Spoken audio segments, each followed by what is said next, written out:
Kakinada 3 town police station పరిధిలోని Jyothula colony తోటమ్మవారి వీధిలో ఈ నెల 3న జరిగిన రాజు శివ హత్య కేసులో ఇద్దరు ముద్దాయిలను అరెస్ట్ చేసినట్టు 3 టౌన్ సిఐ కేవీఎన్ సత్యనారాయణ తెలిపారు. కాకినాడ 3 టౌన్ పరిధి జ్యోతుల కాలనీ తోటమ్మవారి వీధిలో ఈ నెల 3వ తేదీన జరిగిన హత్య కేసును పోలీసులు ఛేదించారు.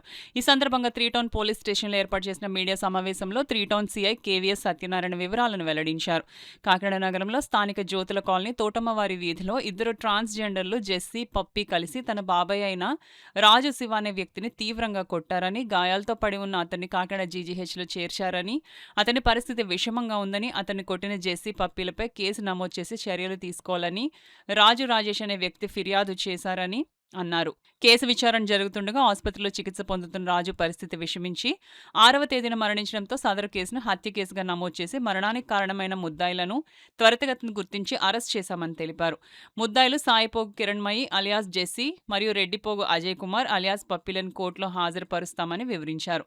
ఈ మీడియా సమావేశంలో 3 టౌన్ ఎస్ఐ సాగర్ బాబు, సిబ్బంది పౌలు, సతీష్, మురళీరాజు, శ్రీనివాస్ తదితరులు పాల్గొన్నారు.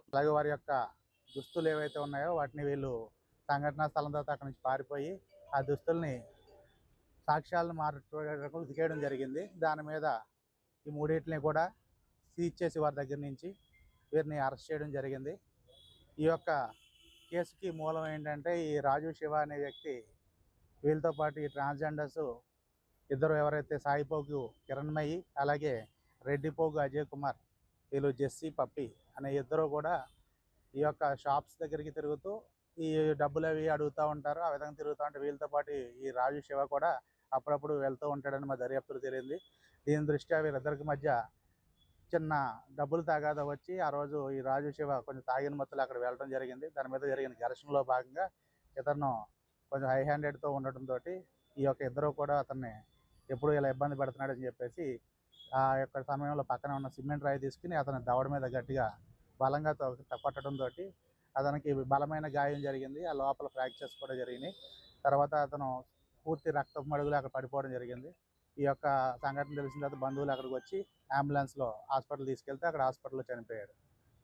కాబట్టి ఇద్దరిని కూడా ఈ ట్రాన్స్జెండర్ ఇద్దరిని కూడా ఈరోజు మన గౌరవ మేజిస్ట్రేట్ కోర్టు నందు రిమాండ్ నిమిత్తం ఆధారపరచడం జరుగుతూ ఉంది.